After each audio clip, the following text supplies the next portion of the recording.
மதிமுகம் நேர்கள் அனைவருக்கும் வணக்கம். இது அரசியல் திண்ணை நிகழ்ச்சி.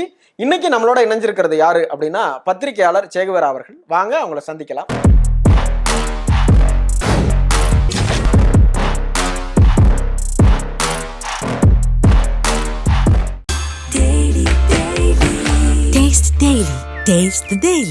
டயா பூஸ்டர் சுகரை கண்ட்ரோல் பண்ணும், உங்க ஆரோக்கியத்தை மீட்டு தரும். சர்க்கரையை கட்டுப்படுத்துறதுக்கான எளிமையான வழிமுறை, இயற்கையான வழிமுறை. அனைத்து மருந்து கடைகளிலும் கிடைக்கும். வணக்கம். வணக்கம் பிரதர். நல்லா இருக்கீங்களா? நல்லா இருக்கேன், சிறப்பா இருக்கேன். திராவிட முன்னேற்ற கழகத்தினுடைய 75வது பவள விழாவை கொண்டாடும் விதமா அறிவு திருவிழா அப்படின்னு கிட்டத்தட்ட ஒரு வாரமா புத்தக கண்காட்சியை வள்ளூர் கோட்டத்தில் நடத்துறாங்க. 2-3 நாட்களா அது சம்பந்தமான வீடியோக்கள்லாம் சமூக வலைதளங்கள்ல ரொம்ப பரபரப்பா பகிரப்பட்டுச்சு, பேசப்பட்டுச்சு. இந்த நிலையில தமிழக வெற்றி கழகத்தினுடைய தலைமை கழகத்திலிருந்து ஒரு அறிக்கை நேற்று எக்ஸ்ல பதிவிட்டு இருந்தாங்க. 75 வருஷம் அரசியல் பாரம்பரியம் உள்ள கட்சின்னு சொல்றீங்க, ஆனா நீங்க அறிவு திருவிழா அப்படின்னு ஒன்று ஆரம்பிச்சு எங்களை அவதூறு பரப்புவதற்காகவே இப்படி ஒரு விழாவை நடத்திருக்கீங்க அப்படின்னு ஒரு குற்றச்சாட்டை முன் வச்சிருக்கிறாங்க. நீங்க அந்த கட்சியினுடைய உறுப்பினர் வேற 2 முறைக்கு 3 முறை பதிவு செஞ்ச உறுப்பினர் வேற. உங்க கட்சி ஏன் இந்த மாதிரியான அறிக்கையை வெளியிட்டு இருக்காங்க? இது குறித்து உங்களுடைய கருத்து என்ன? என் கட்சி இப்படி பண்ணும்போது என்னன்னே அடிச்சுக்கணும். என்ன கேள்வி கேட்கிற அதிகாரம் எனக்கு கிடையாது. நான் ஒரு சாதாரண உறுப்பினர் தான். என் உறுப்பினர் பதிவே கேன்சல் பண்றது கூட எனக்கு அதிகாரம் விளையாட்ட சொல்றேன். ஏன்னா அந்த ஆப் எப்படி இயங்கும்னு சொல்லி தான் நான் உள்ள போய் செக் பண்ணேன். டெமோக்காக தான் அதை அப்ளை பண்ணேன். ஓட்டர் ஐடி எல்லாம் கொடுத்தேன், உள்ள போயிட்டேன். ஒரு கட்சிக்குள்ள சேர்றது என்னோட விருப்பம்னா வெளியில வர்றது என்னோட விருப்பமா தான் இருக்கணும். ஆனா அந்த ஆப்ஷனே நீங்க கொடுக்கல. தலைவா படத்துல ஒரு டைலாக் வரும்ல, இது ஒரு வழி பாதை. ஒன்ஸ் நீ கத்தி எடுத்துட்டா ஒண்ணு காக்கும், இல்லைன்னா அடிக்கும், அவ்வளவுதான். உள்ள நீ வந்துட்டா அவ்வளவுதான். என்ட்ரி நோ என்ட்ரி மாதிரிதான் இருக்கு. அதனால நானும் கட்சி உறுப்பினர் தான். விஜய் மாதிரியான ஒரு தலைவரை வேணான்னு நீங்க சொல்லிட்டு வந்துட முடியுமா? அப்படிங்கறதுனால கூட அவங்க அந்த ஆப்ஷன் வைக்காம இருந்திருக்கலாம்ல. அதை நான் முடிவு பண்ணணும். நீ எல்லாம் ஒரு தலைவரை நான் முடிவு பண்ணிட்டு வரணும். இப்ப இது திமுக இன்னொரு கட்சி, அந்த கட்சி இவங்களை அடிக்கிறாங்க, இவங்க அவங்களை அடிக்கிறாங்க, அதெல்லாம் ஓகே. அந்த நிகழ்வுன்னு பார்க்கும்போது இது ஒரு அறிவு திருவிழா. பல புத்தகங்கள் இருக்கு, பல தலைவர்கள் எழுதின புத்தகங்கள் இருக்கு, பல வரலாற்று நிகழ்வுகள் இருக்கிற புத்தகங்கள் இருக்கு. அந்த அறிக்கையில ஒண்ணு சொல்றாரு, அறிவு திருவிழான்ற பேர்ல ஓலைச்சுவடி, பழைய ஓலைகள்லாம் எடுத்துட்டு வச்சிருக்கீங்க. பரண்மையில இருக்கக்கூடிய ஓலைச்சுவடிகள்லாம் எடுத்துட்டு உங்களுக்கு எல்லாம் என்ன அறிவு? உலகத்திலேயே சரி, தமிழ்நாட்டிலேயே வச்சுப்போம், ஒரு அரசியல் தலைவருடைய வீடுகள்ல, எல்லா அரசியல் வீடுகள்லயுமே ஒரு நூலகம் இருக்கும். வீட்டுக்குள்ள நூலகமே இல்லாத ஒரு தலைவர்னா விஜய் தான். வீட்டுக்குள்ள நூலகமே கிடையாது. அப்படி இருந்துச்சுன்னா அவர் இதெல்லாம் இந்த ஒரு கருத்தை அவர் சொல்லியிருக்கே அவசியமே இல்லை. யார் என்ன சொன்னாலும், எங்க சொன்னாலும், மற்ற தலைவர்கள் வீட்டுல எல்லாம் தலைவர்களோட சிலை இருக்கா அப்படின்ற கேள்வியே டிவில முன் வைக்கிறாங்க. ஓ, அதனாலதான் இவங்க வெளியவே போறது இல்லையா? அவங்க என்ன சொல்றாங்க, இப்ப அந்த விமர்சனங்கள் நீங்க பாத்திருக்கீங்களா என்னன்னு எனக்கு தெரியல. தலைவர்களுடைய சிலைகள் எங்களுடைய கட்சி அலுவலகத்திலேயே இருக்கு. பாருங்க, பெரியாருடைய சிலை அறிவாலயத்துல இருக்கா அப்படின்னு திமுகவை எதிர்த்து இவங்க கேள்வி கேட்கறாங்க.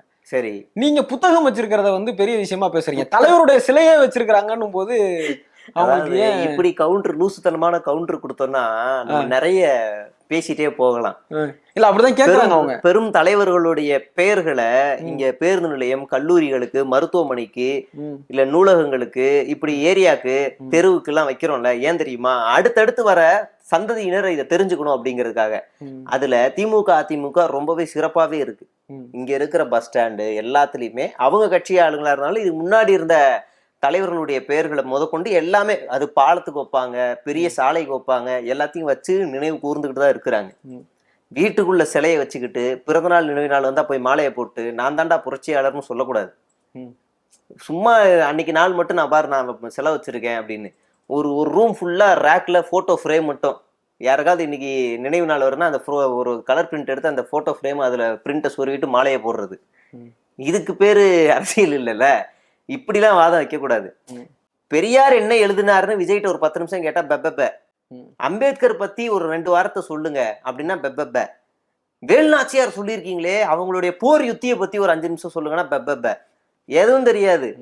யார் எழுதி கொடுத்தாங்க என்னன்னு தெரியாது. இன்னைக்கு ஒண்ணும் இல்ல, முதல் மாநாடு விக்கிரவாண்டி மாநாடுல அவர் பேசின அறிக்கைய, அவர் பேசின பேச்ச இப்ப சொல்லுங்கப்பா, அது இல்லாம பேசுங்கப்பான்னா முடிஞ்சு, அவ்வளவுதான். அதனால ஒரு புத்தகத்தினுடைய அருமை அவருக்கு தெரியாது. கடைசியா என்ன புத்தகம் படிச்சீங்கன்னு சொன்னா, இவரு எடப்பாடி பழனிசாமியோ சமாளிக்க தன்மை கொண்டு வராது, மறந்து வீட்டுல வச்சுட்டேன் அப்படின்னு சொல்லிடுவாரு. இவரெல்லாம் வந்து அதுக்கும் மேல மாட்டிப்பாரு, என்ன புத்தகம் அப்படின்னு மாட்டிப்பாரு. அப்ப இவங்கள மாதிரி ஆளுங்களுக்கு நீங்க ஒரு கட்சியை விமர்சனம் செய்யறதுக்கும் புத்தகங்களை விமர்சனம் செய்யறதுக்கும் எவ்வளவு வித்தியாசம் இருக்கு. அப்ப இதை நம்ம இது ஆழமா நம்ம நோட் பண்ண வேண்டியது. பரன் மேல இருக்க ஓலைச்சுவடியோட மதிப்பு என்னன்னு உங்களுக்கு தெரியுமா? அது எவ்வளவு பாதுகாத்து வைக்கப்பட்டிருக்குன்னு உங்களுக்கு தெரியுமா? அதை கொச்சப்படுத்தி ஒரு அறிக்கையில் எழுதுறீங்கன்னா உங்களை மாதிரி ஒரு தரங்கெட்ட அரசியல்வாதி இந்த தமிழ்நாட்டுல யாராவது இருப்பாங்களா? இல்ல, அவங்க என்ன சொல்றாங்க அப்படின்னா, உங்களுடைய கட்சியினுடைய சாதனைகளையோ நீங்க என்னென்னலாம் செஞ்சிருக்கீங்க அப்படிங்கிறதையோ பேசுறதுக்கு உங்களுக்கு எதுவுமே இல்லை. நீங்க வந்து எங்களை பார்த்து பயப்படுறீங்க. ஒரு இத்தனை நாள் விழால, இந்த கடந்த 3-4 நாள் விழால எல்லாருமே வந்து தமிழக வெற்றி கழகத்தை திட்டணும் அப்படிங்கிற ஒரு அஜெண்டால தான் நீங்க வந்து அந்த விழாவை நடத்துறீங்கன்ற மாதிரியான ஒரு நரேட்டிவா சொல்றாங்க. அது எப்படி? சரி, இப்ப இவங்க திரும்ப அதே கேள்வி கேட்கறாங்க. எந்த அரசியல் கட்சியாவது சிறப்பு பொதுக்குழுன்ற பேர்ல கண்டன ஆர்ப்பாட்டத்தை நடத்திட்டு போவாங்களா? திரும்ப இதே கேள்வி கேட்டா விஜய் மூஞ்சி எடுத்துட்டு போய் எங்க வைப்பாரு? 45 நிமிஷம் பேசின ஆதவர்ஜுனா தான் கட்சியோட வளர்ச்சி பத்தி எத்தனை நிமிஷம் பேசினாரு? 0. சரி, பாஜகவை எதிர்த்து எத்தனை நிமிஷம் பேசினாரு? 0. சரி, இங்க ஆண்ட அதிமுகவை பத்தி ஒரு சில விமர்சனங்கள் இருக்கானா? 0. சரி, தேர்தலுக்காக நம்மளுடைய வேலைகள் பத்தி என்ன? 0. இப்ப 45 நிமிஷம் ஆதவர்ஜுனா என்ன பேசினாருன்னா திமுக எதிர்ப்பு. எவனாவது சிறப்பு பொதுக்குழு கூட்டத்துல இப்படி பேசுவாரா? சரி, விஜய் வருவோம், கட்சியோட தலைவர், இவர் 2ஆம் கட்ட தலைவர், இவரெல்லாம் ஓகே. விஜய் வருவோம், விஜய் எப்படி பேசினாரா? விஜய் பாஜக எதிர்த்தாரா? SIR பத்தி பேசினாரா? தேர்தல் ஆணையம் பத்தி பேசினாரா? அதிமுக பத்தி பேசினாரா? சரி, கட்சி வளர்ச்சி பத்தி பேசினாரா? தேர்தல் நம்மளுடைய வியூகம் என்னன்னு பேசினாரா? தொண்டர்களுக்கு உற்சாகப்படுத்தினாரா? திமுக மட்டுமே 15 நிமிஷம் வரைக்கும் பேசிட்டு போயிருக்காரு. அப்ப நீங்க பேசலாம், உங்களுக்கு எதிர இருக்க ஒரு அரசியல் கட்சி பேசக்கூடாதா? நீங்களாம் நேம் மென்ஷன் பண்ணியே பேசியிருக்காங்க, அது நேம் மென்ஷன் பண்ணாமலே பேசிட்டு போயிருக்கிறாங்க. இன்னொன்னு, அது ஓப்பன் நிகழ்ச்சி தான், நீங்களுமே வரலாம். நாம் தமிழர் கட்சியில இருக்க முக்கியமான நிர்வாகிகள்லாம் போய் போட்டோலாம் எடுத்து ட்விட்டர்ல போட்டிருக்கிறாங்க, முக்கியமான நாளுங்கெல்லாம் போட்டிருக்கிறாங்க. அப்ப அது ஓப்பன் நிகழ்ச்சி தான், யார் வேணாலும் போகலாம், யார் வேணாலும் போகலாம், என்ன வேணாலும் படிக்கலாம். உங்களுக்கு தான் அது மெயினா திறந்து வச்சதே. நீங்க தான் வந்து அறிவெல்லாம் வளர்த்துக்கிட்டு அரசியல்ல கருத்தியெல்லாம் வந்து சண்டை போடணுங்கிறதுக்காக தான் அது திறந்தே வச்சது.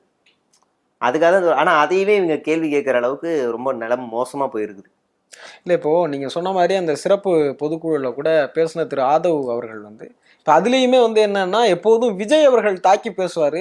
அந்த வீடியோவை தான் வந்து தமிழக வெற்றி கழகத்தில் இருக்கக்கூடியவர்களும் திரு விஜய் அவர்களுடைய ரசிகர்களும் மீம்ஸாக போடுவாங்க, பேக்ரவுண்ட் சாங் போட்டு ரீல்ஸ்லாம் போடுவாங்க. ஆனால் இந்த முறை விஜய் அவர்களுடைய ரீல்ஸுங்கிறது ரொம்ப கம்மியாக இருந்தது. ஆனால் ஆதவ் அர்ஜுனா அவர்கள் பேசுனது வந்து ரொம்ப காட்டமான விமர்சனமாக இருந்தது. அதை எல்லாருமே ரீல்ஸ் எல்லாம் போட்டு என் தலைவன் வந்துட்டான்டான்ற லெவலுக்கு அவங்க இறங்குறாங்க. அதை எப்படி பார்க்குறீங்க நீங்கள்? அது வந்து ஆதவ் அர்ஜுனாவோட வார் ரூம் பண்ணுறது. ஆதவ் அர்ஜுனாவோட வார் ரூமை தலைமை தாங்கி இயங்குறது சோனியா அருண்குமார். ட்விட்டர்ல கேள்விப்பட்டிருக்கீங்களா அந்த ஐடியா? ரொம்ப ரொம்ப ஃபேமஸானவங்க. அப்படி இருக்காங்கன்னா நீங்க ஆச்சரியமா இருக்கு எனக்கு. ரொம்ப முக்கியமான நபர், பல கட்சிகள்ல இருந்து வந்திருக்காங்க. 4 ட்வீட் அவங்களை எதிர்த்து போட்டீங்கன்னா பிளாக் பண்ணி விட்டுருவாங்க. என்ன இப்போ வரைக்கும் பிளாக் பண்ணல. அவங்க ஒரு தனி வார் ரூம் வச்சு நடத்துறாங்க. அந்த வார் ரூம் அன்அஃபிஷியலான வார் ரூம். யாராவது விஜயோ யாரையோ எதிர்த்து பேசுனா கீழ்த்தரமா இறங்கி வேலை செய்யறல எல்லா வேலையும் அவங்க செய்வாங்க. இன்னொரு வார் ரூம் இருக்கு, அது புசிக்காகவே இயங்குற வார் ரூம். புசியை யாராவது அடிச்சாங்கன்னா அந்த வார் ரூம் வந்து ஃபைட் பண்ணும். இது ரெண்டுமே அன்அஃபிஷியல் வார் ரூம். அஃபிஷியலா ஒரு வார் ரூம் இயங்கும். அது ரொம்ப நாகரிகமாவே இயங்கி தாவேக்கானாலே ரொம்ப யோக்கியமான கட்சி மாதிரியே கொண்டு வரும். இந்த 2 வார் ரூம் இருக்குல்ல, எவ்வளவு களிசடத்தனமா இறங்குமோ இறங்கி அடிக்கும். சில டைம்ல இந்த 2 வார் ரூமே அடிச்சுக்கும், ஒண்ணுக்கு ஒண்ணு அடிச்சுக்கும். அதனாலதான் விஜய டம்மி பண்ணி ஆதவ மெயினா கொண்டு வந்து போட்டது எல்லாமே. இந்த டீம் கொஞ்ச நாளைக்கு முன்னாடி புசியை அடிச்சு காலி பண்ணுச்சு. வந்து உடனே கட்சியில நீக்கணும். ஆமா, அது எல்லாம் செட் பண்ணது எல்லாமே ஆதவ அர்ஜுனாவோட வார் ரூம் தான்.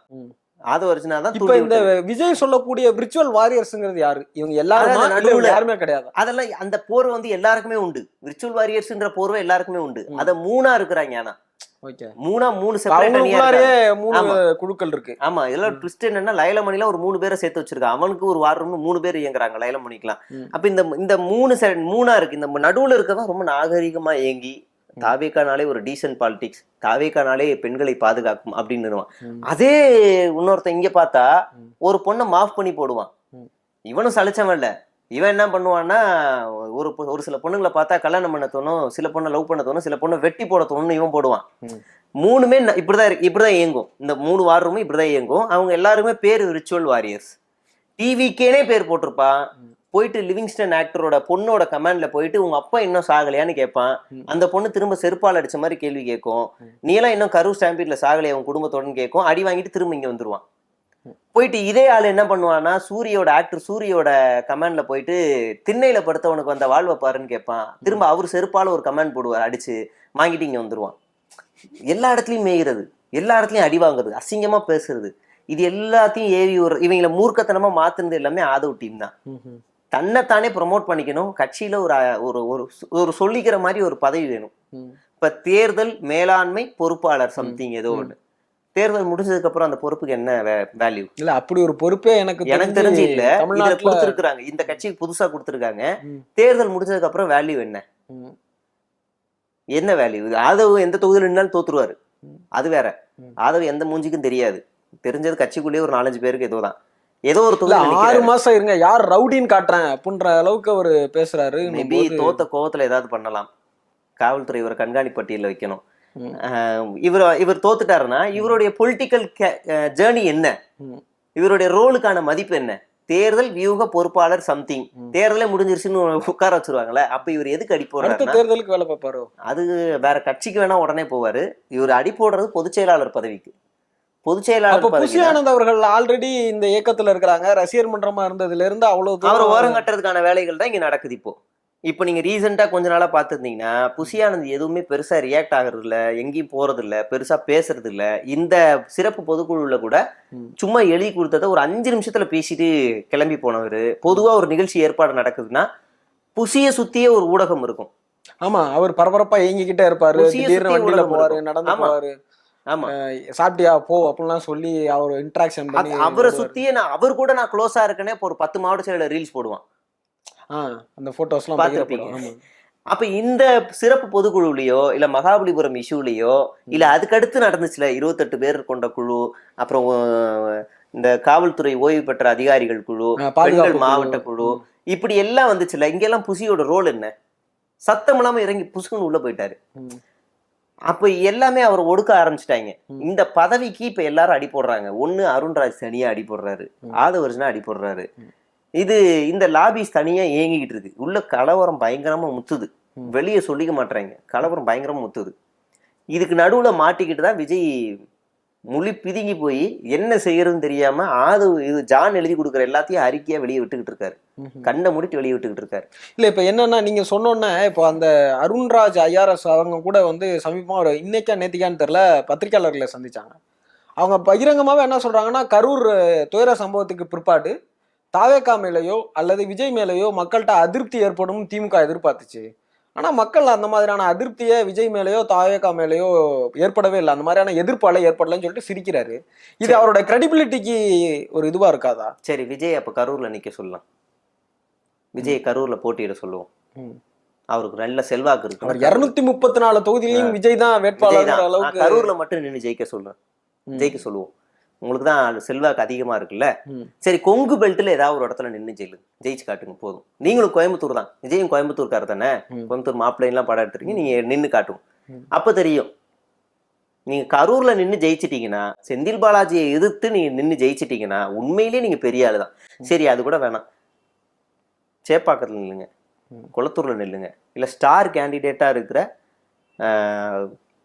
சேகர்பாபு நில்லுங்க, ஏவா வேலு, KN நேரு, இல்ல இவங்க மாதிரி. சரி, திமுகவே வேண்டாம். அதிமுகவுல ஸ்டார் கேண்டிடேட்னு இருக்காங்கல்ல, எடப்பாடி பழனிசாமியை எதிர்த்து எடப்பாடியில நில்லுங்க, இல்ல SP வேலுமணி எதிர்த்து அந்த இடத்துல நில்லுங்க, CV சண்முகத்தை எதிர்த்து நில்லுங்க. உங்க டப்பா எப்படி டான்ஸ் ஆடும் தெரியும். நீங்க இவங்களே எதிர்த்து நிக்க வேணாம். இவங்க இந்த அதிமுகவுல இருக்க ஸ்டார் கேண்டிடேட் எதிர்த்து நில்லுங்க பார்ப்போம். விஜய் எங்க நிப்பாருன்னா, ஒரு டம்மி தொகுதியா தேர்வு செஞ்சு மக்கள் அதிருப்தியா எந்த தொகுதியில இருக்கிறாங்களோ அதை எப்படியாவது சர்வே எடுத்து தேர்வு செஞ்சு ஏதாவது ஒரு தொகுதியில நிச்சயமா MLA மேல அதிருப்தியில இருப்பாங்க. அது ஆளுங்கட்சியோ இல்ல எதிர்கட்சியோ யாரோ ஒருத்தர் அந்த இடத்துல அதிருப்தியில இருப்பாங்க. அங்க நின்னா ஜெயிக்க முடியும்னு ஒரு சர்வே ரிப்போர்ட்டை கொடுப்பாங்க. ஒரு 4 தொகுதியை தேர்வு செய்வாங்க. ஒன்னு விஜய்க்காக, ஒன்னு அருண்ராஜுக்காக, ஒன்னு ஆதவுக்காக, ஒன்னு புசிக்காக. 4 பேருக்கும் தேர்வு செஞ்சு கொடுப்பாங்க. அந்த இடத்துலதான் விஜய் நிப்பார். அந்த இடத்துல வீரவசனம் வீரத்தெல்லாம் காட்டுவார். வேற எதுவும் பண்ண மாட்டாரு. சும்மா இதெல்லாம் நீங்க உண்மையிலேயே திராணி இருந்துச்சுன்னா கரூர்ல நின்று ஜெயிச்சு காட்டுங்க. அப்ப தெரிஞ்சிடும் மக்கள் உங்க மேல செல்வாக்கா இருக்காங்களா இல்ல எப்படி இருக்காங்க. ஏன்னா கரூர் ஸ்டாம்பீட்ல அங்க வந்த மக்கள் கூட்டம் கரூர் மக்கள் மட்டும் கிடையாது, ஆமா, வேற வேற பகுதிகள்ல வேற வேற மாவட்டங்கள்ல இருந்து வந்த மொத்த கிரௌடு. ஒரு தொகுதிக்குள்ளேயே 1,00,000 பேர் இருக்கிறான். உனக்கு வந்தது நீ சொல்ற கணக்குப்படி பார்த்தா 27,000 பேர் தான். 27,000 ஓட்டை வாங்கி நீ ஜெயிச்சிருவியா? அப்போ கரூருக்குள்ள எந்த இடத்துலயுமே வாலாட்ட முடியாது. சும்மா நாங்க இருக்கோன்னு பேருக்கு ஏதாவது பேசிட்டு ஓடிக்கிறது தான். ஓப்பன் சேலஞ்சாவே சொல்லலாம், கரூர் நின்று ஜெயிச்சிருங்க சார், நான் அடுத்த நாள் ஜெயிச்ச உடனே நான் அடுத்த நாள் மற்ற ஆளுங்கெல்லாம் ஜெயிக்கணும்னு அவசியம் இல்லை, கரூர்ல மட்டும் நீங்க ஜெயிச்சிருங்க, நான் அடுத்த நாள் கட்சியில வந்து சேர்ந்துடுறேன். நீங்க கட்சியில தானே இருக்கீங்க, அது அன்அபிஷியலா சேர்ந்திருக்கேன். விஜய்க்கு தெரியாம சேர்ந்தத வந்து ஆஃப்லைன்லயே நான் வந்து கட்சி ஆபீஸ்ல வந்து என்ன மன்னிச்சிருங்க, இவ்வளவு நாள் பேசுனதுக்கு என்ன மன்னிச்சிருங்க, நான் வந்து சேர்ந்துடுறேன். அப்படி யாருக்கும் விஜய் உறுப்பினர் அட்டை வழங்கி எதுவும் அப்படியெல்லாம் எதுவும் கிடையாது. முதல் முறையா நீங்க அப்படி சேரலாம்னு விருப்பப்படுறீங்க, உங்களோட பண்றது தப்புன்னு சொன்னா ஒரு எனக்கு தெரிஞ்சு என்ன ஒரு நிறைய பேர் பாக்குறாங்க, ஒரு குறைஞ்சு என் வீடியோ போட்டா ஒரு 20,000 பேர் பாக்குறாங்க. அவங்க கிட்ட நான் பகிரங்கமாவே நான் சொல்லிடுவேன், ஐயோ பெரிய ஆள் தான்ப்பா, டம்மி இல்லப்பான்னு நான் சொல்லிடுவேன். இல்லை, ஒரு பவள விழா கடந்த ஒரு கட்சி, அதுவும் இல்லாமல் திரு விஜய் அவர்கள் விக்கிரவாண்டியில் முதல்ல தன்னுடைய கொள்கையை அறிவிக்கும் போதே என்ன சொல்றாரு அப்படின்னா வந்து கொள்கை தலைவராக பெரியாரை தான் ஏற்கிறாரு. அப்புறம் சமீபமாக நடந்த மதுரை மாநாட்டில் கூட முதல்ல நடந்த மாநாட்டில் அண்ணா அவர்களுடைய பதாகை இல்லை, எம்ஜிஆரோட பதாகை இல்லை. ஆனால் மதுரையில் அண்ணா பேரையும் சேர்த்துட்டாரு, அண்ணா எம்ஜிஆர் வரைக்கும் சேர்த்துட்டாங்க. அப்படி இருக்கிற போது இந்த கட்சியை தொடங்கியவர் அண்ணா அப்படின்னும் போது ஒரு ஏதோ ஒரு புள்ளியில இவங்களுக்கும் அவர் கொள்கை தலைவர். ஆனா பவள விழா பாப்பா அப்படின்னு இவங்களே வந்து அதை நக்கல் அடிக்கிறதுன்றது இருக்குல்ல, ஒரு எல்லல் துணியில பேசுறதுன்றது இருக்குல்ல, இது விஜய்க்கு தெரியுமா, தெரியாம நடக்குதா? விஜய்க்கு தெரிஞ்சாலும் வரலாறு தெரியாது. இந்த பவள விழா பாப்பாங்கிறது ரைமிக்கு நல்லா இருக்குன்னு விஜய் ஓகே சொல்லியிருப்பாரு. வரலாறுலாம் எதுவும் தெரியாது, கட்சியில இருக்க எவனுக்கும் தெரியாது. இவங்க எம்ஜிஆரை வந்து கொள்கை தலைவரா சொல்லியிருக்காங்க. எம்ஜிஆர் எப்பேற்பட்டவர்னு ஒரு லிஸ்ட் எடுத்தோன்னா இவங்க எல்லாம் தாங்கவே மாட்டாங்க. இந்த பட்டினப்பாக்கத்துல துப்பாக்கி சூடு நடந்தது, யார் காரணம்? எம்ஜிஆர் ஆட்சியில் நடந்துச்சு, யார் காரணம்? எம்ஜிஆர் தன்னோட கட்சியில இருந்து யாரும் வெளியில போக கூடாதுன்னு எல்லாரும் பச்சை குத்துங்கன்னாரு. அசிங்கம் இல்ல, இன்னொரு கட்சிக்கு போயிட்டா என்னடா பச்சை குத்தி இருக்காரு, இப்படி மூர்க்கமானவர். எம்ஜிஆர் இங்க இருந்துட்டு அப்ப ஆட்சியில இருந்த காங்கிரஸுக்கு சப்போர்ட் பண்ணிக்கிட்டு இருந்தாரு. ஆனா அங்க இருக்க அரசாங்கத்தை எதிர்த்து ஃபைட் பண்ணி பெரிய ஒரு பெரிய போராட்டத்துல கையில எடுத்தது இங்க இருந்தது திமுக. எதிர்த்து அப்ப எம்ஜிஆர் அதுக்கு ஆதரவு கொடுத்தாரு. இவங்க வந்து எம்ஜிஆர் கொள்கை தலைவர், அனைத்து இந்திய அண்ணா திராவிட முன்னேற்ற கழகம் கூட அப்பதான் அறிவிக்கிறாரு. அதிமுகன்னு இருந்தத எமர்ஜென்சிக்கு பிற்பாடு அனைத்து இந்திய அப்படின்னு சேர்த்து யாரு எடுத்து வச்சிருக்காங்க தெரியுதா? கலைஞரை ஒடுக்குறதுக்கு அப்ப அந்த டைம்ல என்ன செய்யறாங்கன்னா, கலைஞரை மட்டும் விட்டுட்டு மீதி இருக்க எல்லாரையும் கைது பண்ணிடுறாங்க. கைது பண்ண உடனே கலைஞர் என்ன செய்யறாருன்னா, அவரை கட்சியை முடுக்கணும், அதான் அவங்களுடைய மோட்டிவ். அப்ப கலைஞர் என்ன செய்யறாருன்னா, அப்ப அண்ணாவோட நினைவு நாளோ பிறந்த நாளோ வருது, இதுல வந்து யார் யார் கலந்து கைது செய்யப்பட்டவர்களுடைய பட்டியலை வெளியிடக்கூடாது, மிசா கைதிகளுடைய பேரை வந்து வெளியிடக்கூடாது. ஆனா இவர் ட்விஸ்டா என்ன செய்யறாருன்னா, அண்ணா நினைவு நாளுக்கு பங்கேற்காதவர்கள் சொல்லி ஒரு பட்டியலை வெளியிடுறாரு. இந்த மாதிரி நுணுக்கமான அரசியல்லாம் விஜய் என்னைக்கு செய்வாருன்னு பார்த்தா ஒன்னும் தெரியாது. அதான் அறிக்கை விடுறாரு இவரு, இப்ப அறிக்கை விடுறாரு. அதான் லூசுத்தனமான அறிக்கை, ஓலைச்சுவடியை மேல இருந்த ஓலைச்சுவடியை எடுத்துட்டு வந்து வைக்கிற மாதிரி லூசுத்தனமான அறிக்கை தான் வரும். இவர் என்ன செய்யறாருன்னா, கலைஞர் வந்து வள்ளுவர் கோட்டத்துல துண்டு பிரச்சாரத்தை எடுத்துக்கிட்டு அங்க இருந்து ஜெமினி வரைக்கும் நடக்கிறாரு. முன்னாள் சிஎம்னு எல்லாரும் ஓடிடுறாங்க, ஒரு பெரிய இப்ப கைது பண்ணுன்னு சொல்லி உட்கார்றாரு. இது போராட்டம். விஜய் இத்தனை வருஷத்துல எத்தனை போராட்டத்துல உட்கார்ந்துருக்காரு, ஒரே ஒரு ஆர்ப்பாட்டத்துல உட்கார்ந்துருக்காரு. ஒருத்தர் கட்சி ஆரம்பிச்சா அந்த பம்பர மாதிரி சொல்லணும்ல, பட்டு பட்டு பட்டுன்னு நான் வந்தா கூட்டம் வரும், நான் வரமாட்டேன் அப்படின்றவன எந்த கட்சியோட ஒப்பிட்டு பேசணும்னு ஒண்ணு இருக்குல்ல. இவங்களாம் சும்மா பிராண்டுக்கு வச்சுக்கிறது. ஏதாவது ஒரு துணி கடை திறந்துச்சுன்னா பெரிய பெரிய போட்டோ, நடிகரோட ஆக்டரோட போட்டோலாம் வச்சிருவாங்க. சின்ன கடை திறந்துருப்பான், அதுக்காக அந்த கடைக்கு ஓனர் அவர் தான் சொல்லிட முடியுமா? அமிதாப் பச்சன் வந்து எங்க ஏரியால ஒரு சின்ன பொட்டி கடை வச்சிருக்காரு, அமிதாப் பச்சனோட கடை தான் இதுன்னு சொல்ல முடியுமா? அந்த மாதிரி இவங்க சும்மா கடையை திறந்து வச்சுக்கிட்டு போட்டோ எல்லாரும் யூஸ் பண்ணிக்கிட்டு இருக்காங்க. அப்ப விஜய்க்கு வந்து இது குறித்தான கொள்கை புரிதல் இருக்காதுன்றீங்களா நீங்க? எதுவுமே கிடையாது, நிச்சயமா கிடையாது. அப்படி உண்மையிலேயே இருந்துச்சுன்னா இன்னைக்கு வந்து பெரியாரை மோசமா எதிர்த்துக்கிட்டு இருக்கிற சீமானை இவர் எந்த மாதிரி கையாண்டிருக்கணும். இதே நேரத்துல தானே கட்சி ஆரம்பிச்சு 1.5 வருஷத்துல சீமான் பெரியாரை எவ்வளவு இழிவா பேசுறாரு. பொங்கி எழ வேண்டியது யாரு? ஒரு சின்ன துண்டறிக்கை விடணும்ல. சீமான்னா ஒரு ஆளை எங்க தலைவர் மதிக்க மாட்டாருன்னு ஒருத்தன் சொல்றான். அப்புறம் என்ன ஈர வெங்காயத்துக்கு அவருடைய பிறந்த நாளுக்கு வாழ்த்து சொன்ன? இப்பதான் போச்சு போன வாரம். ம். ஒரு ஆளாவே மதிக்கல, எதுக்குப்பா பிறந்தநாள் வாழ்த்து சொன்னேன்? கிட்டத்தட்ட 40% வாக்கு வங்கி வச்சிருக்கிற திமுக ஒரு அன்ப்ரூவன்டு ஓட் பேங்க் வச்சிருக்கக்கூடிய ஒரு தாவேக்காவை மதிக்கணும்னு நினைக்கிறத நீங்க எப்படி பாக்குறீங்க? மதிக்காது. எப்ப வரைக்கும் பேர் சொல்லி பேசலையே. இல்ல இப்ப அவங்க அதானே சொல்றாங்க, நீங்க இந்த விழா நடத்துனதுக்கு காரணமே எங்களை திட்டணுங்கிறதுக்காக நடத்துறீங்க.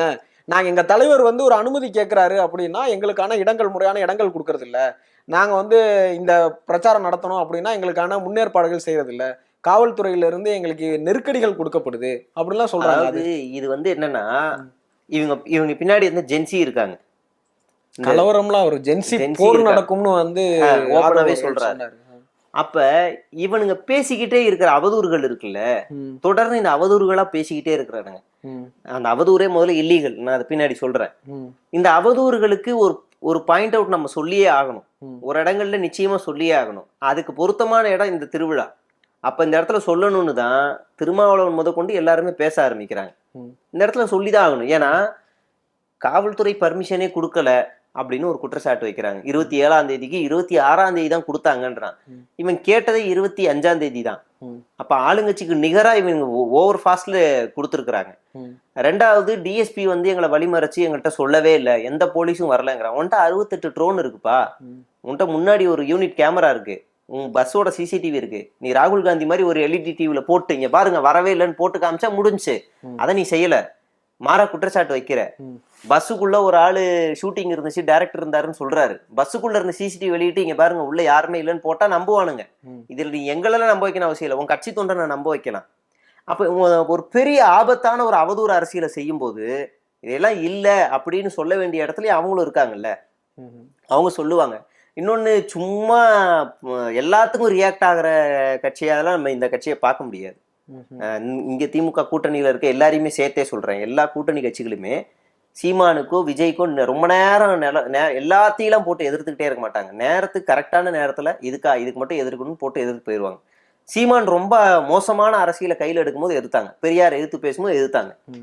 மற்ற நேரங்கள் அவர் பேசுறதெல்லாம் ஒரு கடல் மாநாடு நடத்துவாரு, தண்ணி மாநாடு ஏதோ ஒன்று நடத்துவார், கல்லு மாநாடு, அதுக்கெல்லாம் போக மாட்டாங்க.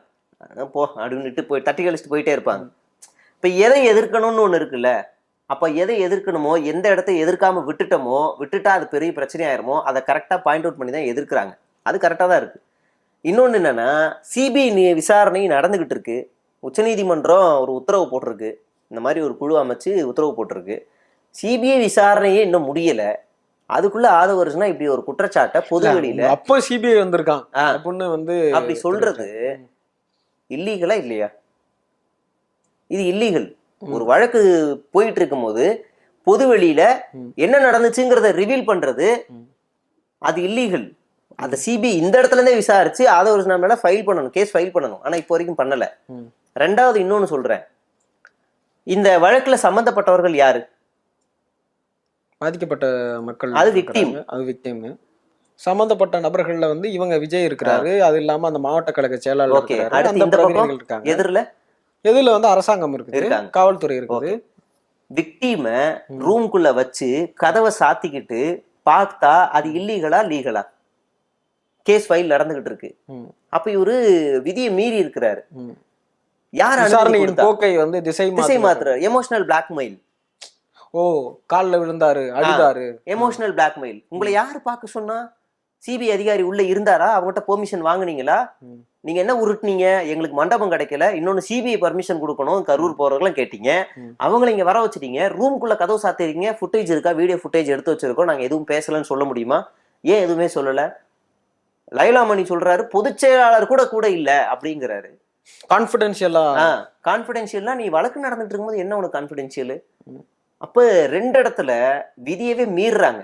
அப்ப எவ்வளவு ஆபத்தான அரசியலை பண்ணும்போது இங்க இருந்து கவுண்டர் வரதான் செய்யும்.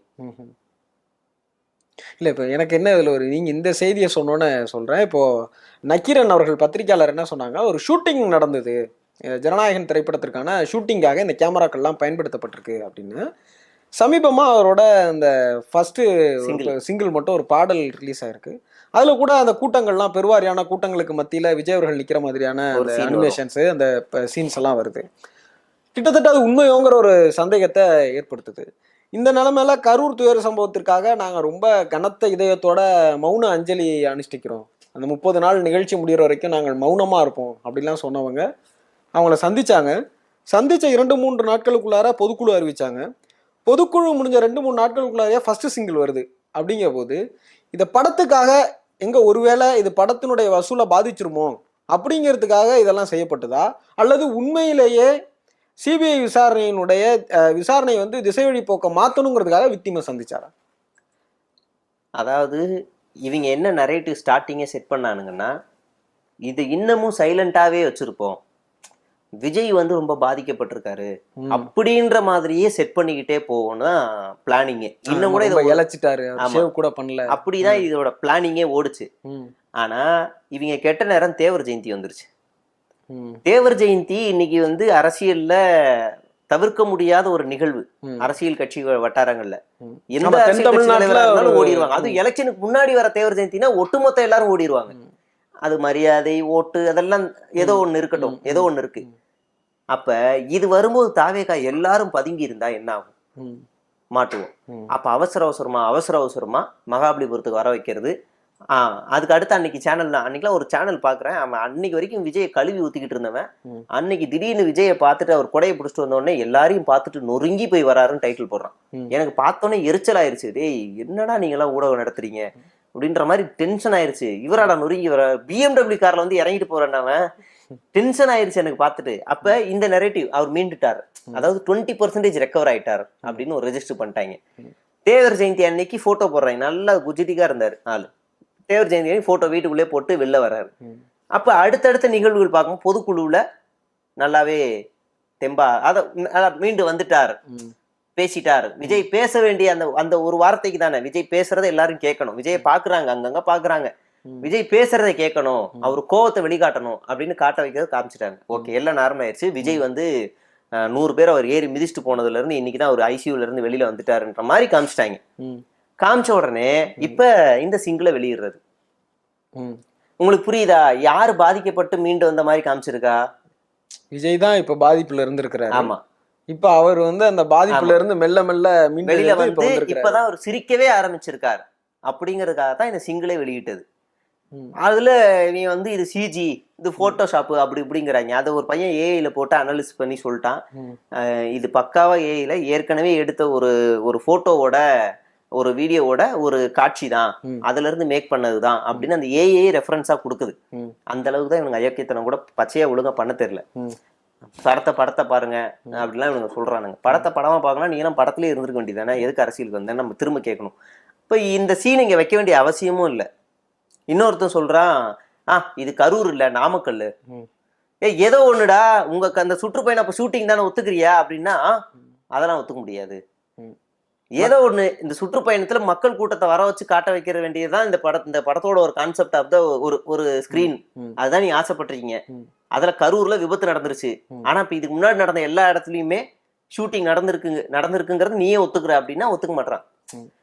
ஒத்துக்கிட்டா அது ஐயோ ஈகோ பிரச்சனை, தோத்துருவோமோ, வாதத்துல தோத்துருவோமோ, அந்த ஈகோல நீங்க ஒத்துக்கிறது இல்லை. இப்ப இந்த ஃபர்ஸ்ட் சிங்கிள் ரிலீஸ் ஆயிருக்கு. இப்ப அதுல அடுத்த சிக்கல் என்னவா இருக்கு அப்படின்னா, விஜய் ரசிகர்கள் என்ன பண்றாங்கன்னா, சிவகார்த்திகேயன் அவர்களுடைய அந்த பராசக்தி அந்த படத்தினுடைய பாடல் வந்து அதிக வியூஸ் போயிடுச்சு, மில்லியன் வியூஸ் ஏதோ தாண்டி போயிடுச்சு அப்படிங்கிறதுனால இப்ப எல்லாரும் என்ன பண்றாங்கன்னா, சிவகார்த்திகேயன் அவர்களை எதிர்த்து பதிவுகள்லாம் இப்போ போட ஆரம்பிச்சிருக்காங்க. துப்பாக்கியை உங்களுக்கு நாங்க தான் கொடுத்தோம், யாரோ உங்களை வந்து பின்புலத்துல இருந்து இயக்குறாங்க அப்படிங்கிற மாதிரியான ஒரு நரேட்டிவை பிடிச்சி இப்ப சிவகார்த்திகேயன் அவர்களை வந்து ஒரு எதிரான ஒரு மனநிலையில சித்தரிக்கிறாங்க. அதை எப்படி பாக்குறீங்க? ஒண்ணும் இல்ல, நீங்க இந்த விஜய் கூட்டம் இருக்குல்ல, இன்னைக்கு ஒரு வேளை உதாரணத்துக்கு சொல்றேன், புஷியானது விஜய் இப்படி செஞ்சிருக்க கூடாது அப்படின்னு ஒரு வார்த்தையை விட்டுட்டாருன்னு வைங்களேன், புஷியை மேய்ஞ்சிருவாங்க. நீ எல்லாம் நான் மனுஷனே இல்லை, நீ எல்லாம் போயிரு நாசமா போன்று என்ன வேணாலும் சாபம் விட்டுருவாங்க. ஒருவேளை ஆதவர்ஜுனா தலைவர் நீங்க கொஞ்சம் நிதானமா பாருங்க அப்படின்னு ஏதாவது ஒரு அட்வைஸ் பண்ணிட்டாருன்னு வைங்களேன், ஆதவ கதை முடிஞ்சு அரசியலையே முடிச்சு விட்டுருவாங்க. ஜென்சி புரட்சின்னா ஆதவர்ஜுனா இதுக்கு முன்னாடி சின்ன வயசு போட்டோ வரைக்கும் தேடி கண்டுபிடிச்சு யார் யார் கூட போட்டோ எடுத்தாரு, எங்க போனாருன்னு எல்லா பூர்வீகத்தையும் எடுத்துட்டு வந்து கொண்டு நாரடிச்சு விட்டுருவாங்க. ஒருவேளை விஜயே கரூர்ல நான் தான் தப்பு பண்ணிட்டேன், என்னை மன்னிச்சிருங்க, காவல்துறை சிறப்பா இருந்துச்சு அப்படின்னு ஒரு வேளை சொல்லிட்டாருன்னு வச்சுக்கோங்களேன், விஜயவே முடிச்சு விட்டுருவாங்க. அந்த மாதிரிதான் யாரை எதிர்க்கிறதுனே தெரியல இவங்களுக்கு.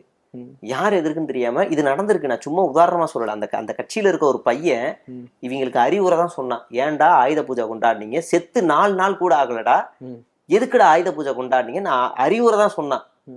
முடிஞ்சு. நீ திமுகவுல இருந்து வந்த அவன் 10 வருஷத்துக்கு முன்னாடி திமுகல இருந்தாரு. அடுத்த 4 வருஷம் எந்த கட்சியிலும் இல்ல. 4 வருஷம் கழிச்சு இவங்க தான் போய் ஆதவ் டீம் தான் போய் நீங்க வந்து ஏன் தாவேகால ஜாயின் பண்ணி உங்க சமூக சிந்தனை எல்லாம் இங்க கொடுக்க கூடாதுன்னு கேட்டிருக்காங்க. அதனாலதான் இவரு வந்திருக்காரு. அவரை போட்டு இன்னைக்கு வரைக்கும் ஓட்டுறாங்க. இப்போ ஸ்பை, இவன் உளவாளி, இவன் அது இது போட்டு நார் அடிச்சிட்டாங்க. இப்ப அவர் என்ன பண்ணிட்டாருன்னா, எங்க போனாலும் தாவேகா கொடியெல்லாம் எடுத்துட்டாரு, பாக்கெட்டும் தூக்கி எரிஞ்சிட்டாரு. இவங்க பண்ண அபியூஸ்ல எந்த அடையாளமே இல்லாம தனியா போயிட்டு வந்துட்டு இருக்காரு. இப்போ அந்த அளவுக்கு நாரடிக்கக்கூடிய ஒரு டீம். ஒரு வகையில நீங்க சிவகார்த்திகேயன் ப்ரொமோஷன் பண்றாங்க, அப்படிதான் சொல்லணும். ஒரு வகையில பண்றாங்க. இன்னொன்னு இது வந்து 3 ஆக்டர் இருக்க காம்போவா, 3 ஆக்டர் இருக்காங்கன்னு நினைக்கிறேன்.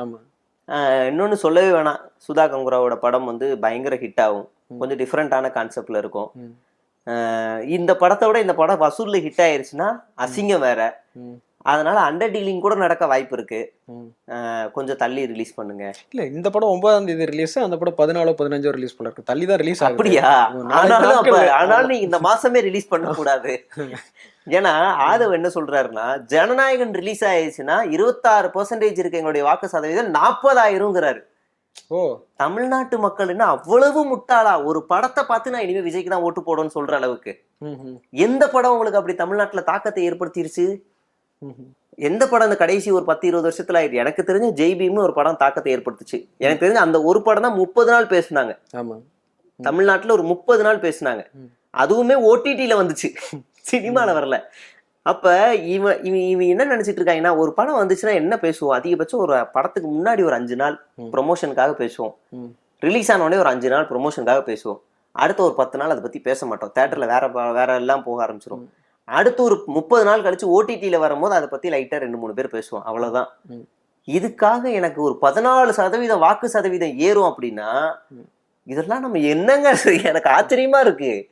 நாங்க 197 சீட்ல ஜெயிப்போம் அப்படின்னு ஒரு மாவட்ட செயலாளர் என்கிட்ட சொன்னார். சரி, நான் ஒரு 10 தொகுதி சொல்லுங்கண்ணே. எந்த தொகுதி? 10 தொகுதி சொல்லுங்கண்ணே. சென்னையில ஏதாவது ஒரு தொகுதி சொல்லுங்கண்ணே. தெரியல. சும்மா நம்பர் தானே. அப்ப நீ ஏன் 197 சொல்ற? 234ன்னு சொல்லு, அப்புறம் பாத்துக்கலாம் அப்படின்னு நம்ம சொல்ல வேண்டியதா இருக்கு. அந்த அளவுக்கு தான் அந்த கட்சியோட. இப்ப நீங்க ஓட்டுன்னு சொல்லவும் இப்ப என்னன்னா, எஸ்ஐஆர் குறித்து எல்லா கட்சிகளும் பேசுறாங்க. ஒன்னும் ஆதரவாகவோ எதிராகவோ பேச ஆரம்பிச்சிட்டாங்க. எடப்பாடி அவர்கள் ஆதரிச்சு நாங்க கோர்ட்டுக்கு போனாரு. அப்புறம் கோர்ட்ல வேற ஒரு நிலைப்பாட்டுல உங்களோட வழக்கு எடுக்க முடியாது, மனுலாம் தள்ளுபடி பண்ணாங்க. ஆனா விஜய் அவர்கள் வந்து நாகப்பட்டினத்துல ஒரே ஒரு தடவை சொன்னாரு, எஸ்ஐஆர்றாங்க அதையும் நம்ம எதிர்ப்போம் அப்படின்னு ஒரு தடவை தான் சொன்னாரு. ஏதோ ஓட்டெல்லாம் திருடுறாங்களாம் அப்படின்னு தான் பேசினாரு அப்படின்னு சொன்னாரு. அப்புறம் என்னன்னா, நாங்க தான் முதல்ல தமிழ்நாட்டுல எஸ்ஐஆருக்கு எதிராக குரல் கொடுத்தோம் அப்படின்னாரு. அது ஒரு ட்வீட்டுங்க. நானும் அன்னைக்கே அலசிலாம் பார்த்தேன். ஒரு ட்வீட். அந்த ட்வீட்டுமே என்ன தெரியுமா? நாடாளுமன்றத்துல ராகுல் காந்தியை கைது செய்யறாங்க. கூட கைது செய்யப்பட்ட நபர்கள் யாருமா? திமுக எம்பிக்கள். சரி, அங்க திமுக எம்பிக்கள் கைது செய்யப்படுறாங்க. இங்க ஒரு ட்வீட் போட்டாரு, அதை கண்டிச்சு. அதைத்தான் இவன் அறிக்கைங்கிறான். அதுக்கு அடுத்த ஆதவர்ஸ்னா ஒரு ட்வீட். இதத்தான் இவங்க வந்து நாங்க தான் குரல் கொடுத்தோம். இங்க என்ன தெரியுமா பிரச்சனை? குரல் கொடுங்க, சரி நீங்களே அந்த கிரெடிட் வச்சுக்கோங்க. எஸ்ஐஆர் தமிழ்நாட்டுல என்னையில இருந்து அமலுக்கு வந்தது? கிட்டத்தட்ட ஒரு வாரத்துக்கு மேல ஆயிடுச்சு. 1ஆம் தேதி வந்து கிட்டத்தட்ட 1ஆம் தேதி வந்தது. 1ஆம் தேதிக்கு முன்னாடியே தமிழ்நாடு அரசு திமுக கூட்டணி கட்சிகளை வச்சு அனைத்து கட்சி கூட்டம் போட்டு உச்சநீதிமன்றத்துல ஃபைட் பண்ற அளவுக்கு போயிருச்சு. வார் ரூம் வச்சு அதை எப்படி ஃபில் பண்ணணும், ஃபார்ம் தெரியலன்னா போன் பண்ணுங்க. இந்தியாவிலே ஒரு கட்சி போகுது, தன்னோட ஓட்டை சிதற விடக்கூடாதுன்னு எல்லா இடத்துக்கும் போகுது. ஆல்மோஸ்ட் பாதி தொகுதிக்குள்ள இறங்கிட்டாங்க அந்த பிஎல்ஓ ஆபீசர்ஸ் எல்லாரும். இப்பதான் வந்து 16ஆம் தேதி மாவட்டம் முழுக்க ஆர்ப்பாட்டம் நடத்துங்க. அதுக்குள்ள அவன் 10 தொகுதி போயிட்டு வந்துருவான். இல்ல இப்ப அதுவுமே என்ன பிரச்சனைன்னா, எஸ்ஐஆர்ங்கிற பேர்ல திமுக உறுப்பினர்கள்லாம் உட்கார்ந்து இருந்து எங்களுக்கு வந்து அந்த ஃபார்மே கொடுக்க மாட்டேங்கிறாங்க. யாரெல்லாம் நீ ஆன்லைன்ல பண்ணு, ஏன்னா திமுக மட்டுமா இருக்கு. அதனால வந்து எங்களோட அந்த ஃபார்ம் இருக்கு. இல்ல அவங்க என்ன சொல்றாங்க, எங்க வந்து தமிழக வெற்றி கழகத்துக்கு வாக்கு கூடிருமோ அப்படிங்கறதுனால ஒரு பிஎல்ஓஸ் கூட இவங்க அண்டர் டீலிங் வச்சுட்டாங்கிற அளவுக்கான கருத்துக்கள்லாம் வந்து சோசியல் மீடியால பாக்குறீங்க. சாதா தருக்குல தவுட்டு தற்குறீங்க சீரியஸாவே. ஏங்க திமுக தான் எஸ்ஐஆர் ஃபுல் கண்ட்ரோல் கையில வச்சிருக்கா என்ன? அவங்ககிட்ட இல்லைன்னா அந்த ஃபார்ம் வேற எங்கேயுமே கிடைக்காதா? சோசியல் மீடியா ஃபுல்லா அதுதான் நரேட்டிவ் பேசுறாங்க. எனக்கு ஒண்ணுமே எனக்கு நானும் பார்த்தேன், அந்த ரீல்ஸை பார்த்தேன், எனக்கு ஒண்ணுமே புரியலங்கன்ற மாதிரி தான் எனக்கு தோணுது. ஒட்டுமொத்த தேர்தல் ஆணையத்தையும் திமுக கண்ட்ரோல்ல வச்சிருக்க மாதிரி அவங்க ஓட்டே இங்க பாதுகாக்க முடியல. திமுகவோட ஓட்டே பாதுகாக்க முடியல. அவங்க அண்டர்ல இறங்கிட்டான். யாராவது ஒருத்தருக்கு ஓட்டு விட்டு போகுதா உடனே போ. சின்ன பசங்க ஓட்டு நிறைய காலி ஆகுது. ஏன்னா இதுல ஃபர்ஸ்ட் காலி ஆகுறது சின்ன பசங்க ஓட்டு தான். உடனே முதல் தலைமுறை ஓட்டு தான். போ, எங்க வேணாலும் போ. அவங்களுக்கு இறங்கின்னு வேலை செய்ய வைக்கிறதே அவங்க தான். இங்க போய் சம்பந்தம் இல்லாம அவங்கள போய் எடுத்துக்கிட்டு இருக்கிறது. இந்த பூத் எல்லா பூத்லயுமே எல்லா கட்சிக்குமே ஒரு காப்பி கொடுத்துருவாங்க. ஆமா, எல்லாருக்கிட்டயுமே அந்த இது. உனக்கு திமுக கொடுக்கலாம், அதிமுக போப்பா, நாம் தமிழர் கட்சிக்கிட்ட போ. நீயே கேட்டாலே உனக்கே கொடுப்பாங்க. லூசு மாதிரி எதையாவது பேசணும்னு ஏதாவது எதிர்த்துக்கிட்டு இருந்தா இதை வேற ரசிக்கிறீங்க. இதுக்கு ஒரு ஆர்ப்பாட்டம் வேற ஒரு கட்சி நடத்துதுன்னா சத்தியமா எனக்கு ஆச்சரியமா இருக்கு. அந்த ஆர்ப்பாட்டத்துல விஜய் கலந்து பாருன்னு நினைக்கிறீங்க? உங்க கட்சியினுடைய தலைவர் கலந்து பாருன்னு? இல்ல வாய்ப்பு இல்ல, கம்மி தான். ஜனநாயகர் முடிஞ்சாதான் எதுனாலும். ஆமா, அன்னைக்கு நல்ல நாளா இருந்துச்சுன்னா கலந்துப்பாரு. இது வேற இருக்கா? ஆமா, அந்த நாள் எப்படி? இந்த அதுவும் சனிக்கிழமை தானா? மேபி அதுவும் சனிக்கிழமையா? அப்பனா கலந்துக்க வாய்ப்பு இருக்கு.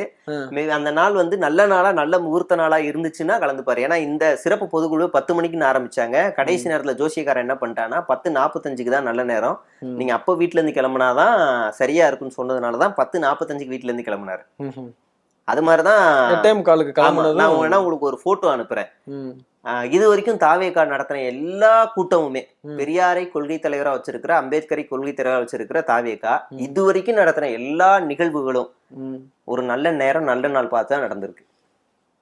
இல்ல, பொதுவா சனிக்கிழமைன்னா எந்த நிகழ்ச்சியும் பொதுவா செய்ய மாட்டாங்கல்ல இறை நம்பிக்கை உள்ளவங்க. ஆனா இவர் சனிக்கிழமை தானே பிரச்சாரத்திற்கான நாளாவே. அதுலயுமே நேரம்னு ஒண்ணு இருக்கு, அதுலயுமே நேரம்னு ஒண்ணு இருக்கு. அந்த நேரத்தெல்லாம் பார்த்து பக்குவமா ஜோசியக்காரன் கணிச்சு கொடுத்ததுனாலதான் அந்த சனிக்கிழமை கரூர்ல மட்டும் எவனோ வேற ஏதோ ஒரு டூப்ளிகேட் ஜோசியக்காரன் வந்துட்டான் போல இருக்கு, தெரியல. இப்படிதான் நடக்கும். இப்ப கூட ஒரு காலேஜ்ல ஒரு 5 நாள் லீவ் விட்டுருக்காங்க, சென்னையில இருக்க ஒரு காலேஜுக்கு. அந்த 5 நாள்ல ஒரு நாள் கட்சியோட நிகழ்ச்சி ஒண்ணு நடக்க போகுது. விஜய் அதுல கலந்துக்க போறாரு. வர 19 இருந்து 25க்குள்ள அந்த நிகழ்ச்சி நடக்க போகுது. அந்த காலேஜுக்கு லீவுன்னு அனௌன்ஸ் பண்ணிட்டாங்க. இந்த கட்சியோட நிகழ்ச்சி நடக்க போகுது. அந்த மாவட்ட செயலாளர், மாநில நிர்வாகி யாருக்கும் தெரியாது. அந்த காலேஜ்ல படிக்கிற ஒருத்தர் வந்து எனக்கு சொல்றாரு, எங்களுக்கு 5 நாள் லீவு, தாவேகாவோட மாநாடுன்னு சொல்றாங்க, இங்க நடக்க போகுது அப்படின்னு நமக்கு வந்து தகவல் சொல்லியிருக்கிறாங்க. ஜேபிஆர், ஸ்ரீபெரும்புத்தூர்ல இருக்கு ஜேபிஆர், அந்த கட்சியில கூட உறுப்பினரா இருக்காரு. மரிய வில்சன் கடைசியா தன்னுடைய பேரை கஷ்டப்பட்டு சொருகுனவர். அப்ப ரொம்ப பிளான்டா தான் பண்ணிருக்காங்க. சம்பந்தம் இல்லாம சரி நீ திமுக கூட எதிர்த்துக்கோ, எஸ்ஐஆர்ல ஒன்னும் பிரச்சனை இல்லை. ஏன்பா 16ஆம் தேதியா எதிர்ப்ப? 10-15 நாள் முடிஞ்சிருச்சு. கல்யாணத்துக்கு கூட்டா பிரசவத்துக்கு வரியான்னு ஒரு பழமொழி சொல்லுவாங்கல்ல. 16 நாள் ஆல்ரெடி 16 முடிஞ்சிருச்சு. 6.5 கோடி வாக்காளர்களை 64,000 சம்திங் ஆபீசர்ஸ் தான் பார்க்கவே போறாங்க. அப்பனா ஒரு நாளைக்கு எத்தனை வீடு அணுகணும்? 25% முடிச்சுட்டேன்னு வேற சொல்றாங்க. நீ வரதுக்குள்ள 28,000 30,000 போல இருக்கு. 30 முடிஞ்சதுக்கு அப்புறம் சீரிஸ் இங்க அரைச்சு நீ வந்து ஒரு ஆர்ப்பாட்டத்தை போட்டு நடத்திட்டு போயிருவ. சரி, அதுக்கு அடுத்து ஆர்ப்பாட்டம் முடிஞ்சிருச்சு, அதுக்கு அடுத்து உன்னுடைய வேலை என்ன? ஜனநாயகன் ஆடியோ லான்ச் அது ஒண்ணு இருக்கு. அதனால நீ ஆடியோ முடிச்சுட்ட, நீயும் தனியா எப்படி வக்ஃபுக்கு வந்து ஏற்கனவே திமுக எல்லாரும் அங்க போய் ஒரு போராட்டம் அது உச்சநீதிமன்றத்துல ஃபைல் பண்ணும்போது கடைசி ஆளா நீ போய் ஒன்னு சொருவிக்கிட்டல, நாங்களும் இந்த கேஸ்ல எங்களையும் சேர்த்துக்கோங்க. அந்த மாதிரி நீ தனியா ஒண்ணு உச்சநீதிமன்றத்துக்கு போவியா, இல்ல இந்த வழக்குல ஏதோ ஒண்ணு செய்வியா, அடுத்து என்ன அப்படின்லாம் அவங்களுக்கு பிளானிங் கிடையாது. பேருக்கு ஒரு எதிர்ப்பு நடத்திட்டு போவோம், அவ்வளவுதானே. ஆனா சத்தியமா சொல்றேன், அந்த எஸ்ஐஆர்ல சம்பந்தம் இல்லாம திமுக எதிர்ப்பு அவங்க பேசுவாங்க. பாஜக எதிர்ப்பை விட திமுக எதிர்ப்பு அதிகமா இருக்கும். தேர்தல் ஆணையம் எதிர்ப்பை விட திமுக எதிர்ப்பு அதிகமா இருக்கும். ஆட்சியில் நீங்க தான் இருக்கீங்க, அதனாலதான் உங்களை எதிர்க்கிறோங்கிறாங்க. இந்த ஆர்ப்பாட்டம் இருக்குல்ல, இந்த ஆட்சி அகற்றுறதுக்காகத்தான் இந்த எஸ்ஐஆர். இல்ல, விஜய் சொல்றாரு, ஒன்னு டிவிக்கு, இன்னொன்னு டிஎம்கே போட்டி ரொம்ப கடுமையா இருக்கும் அப்படின்றாரு. அதாவது எதிர்க்கலாம், அது எந்த ஆர்ப்பாட்டத்துக்கு எதிர்க்கணும்னு ஒண்ணு இருக்குல்ல. இப்ப நீ வேணும்னு இந்த மக்கள் தேர்வு செய்யினாலும், திமுக வேணும்னு இந்த மக்கள் தேர்வு செய்யினாலும், தேர்தல் தான் வேணும். தேர்தல் தான் மையப்புள்ளி, அதுல வாக்குதான் மையப்புள்ளி. நல்லா புரிஞ்சுக்கணும், வாக்குதான் மையப்புள்ளி. இப்ப நீ வேணும்னாலும் இதுதான், அவர் வேணும்னாலும் இதுதான். இப்ப இதுவே காணாம போகுது, அப்ப நீ எதுக்காக சண்டை போடணும்? இங்கதான் அடிக்கணும், அவனை போட்டு அடிக்க கூடாது. அவனும் உனக்காக தான் சண்டை போடுறான், இந்த வாக்கு திருடுறாங்க வாடான்னு அவனும் உனக்காக தான் சண்டை போடுறாங்க. அப்ப நீ என்ன பண்ணிக்கிட்டு இருக்க? புரியுதா? அப்ப இவங்க என்ன பண்றான்னா, நீ ஏதோ ஆளுங்கட்சி ஒன்னு அடிப்பேன். இந்த இடத்துல நீ என்ன அடிக்க கூடாது, நான் தான் ஆளுங்கட்சி, நீ என்ன அடிக்க கூடாது. நம்ம 2 பேருடைய உரிமையை ஒருத்தன் நடுவில் நின்று திருடுறான்டா, அவனை அடிக்கணும்டா அப்படின்னு தான் அவங்க முயற்சி எடுக்கணுமே தவிர சம்பந்தம் இல்லாம அவங்கள போய் அடிக்கிறது. என்னமோ தேர்தல் ஃபார்ம் எல்லாம் அவங்ககிட்ட தான் இருக்க மாதிரி, மிஷின் எல்லாமே அவங்ககிட்ட தான் இருக்க மாதிரி. பீகார்ல நடந்ததெல்லாம் நீங்க பார்த்தாங்களா இல்லையா? கர்நாடகாவில் நடந்தது பார்த்தாங்களா? இப்போ கடைசியா ஹரியானால ராகுல் காந்தி வெளியிட்டு முறையீடு, பார்த்தாங்களா ஆமா. இல்லையா? எதுவும் பார்த்தாங்களா இல்லையானே தெரியல. ம். பாஜக எதிர்ப்பே வரமாட்டேங்குது கடைசி வரைக்கும். ம். யாரை எதிர்க்கணுமோ அவங்கள எதிர்க்க மாட்டாங்க. நீ பாஜக எதிர்க்க வேணாம், தேர்தல் ஆணையத்தை எதிர்க்கணும்ல. இதுல மெயினே தேர்தல் ஆணையம் தானே. அதை கூட நீ எதிர்க்க மாட்டேன்னா அப்ப நமக்கு சந்தேகம் வருதுல. நீ ஒரு சங்கியின் சந்தேகம் வருதுல. நீ அணிலா இருக்க வரைக்கும் எனக்கு பிரச்சனை இல்லை, உன்னை தட்டிக்கிட்டே இருக்கலாம். ஒரு நாள் நீ திருந்திடுவோம், நாங்க விட்டுருவோம். திடீர்னு நாளைக்கு சங்கியா மாறிட்டேன்னா கிட்ட வரும்போது உந்திரிச்சு ஓடுறா சங்கி அப்படின்னு திட்டி விட்டுருவோம் நம்ம. இப்ப சங்கியாகிறதுக்கான எல்லா வேலையும் விஜய் பண்ணிக்கிட்டு இருக்காரு. பரபரப்பான அரசியல் சூழல்ல அரங்கத்திற்கு வந்து பல்வேறு கேள்விகளுக்கு பதில் சொல்லியிருக்கிறீங்க. உங்களுடைய நேரத்திற்கும் கருத்துக்களுக்கும் நன்றி. நன்றி.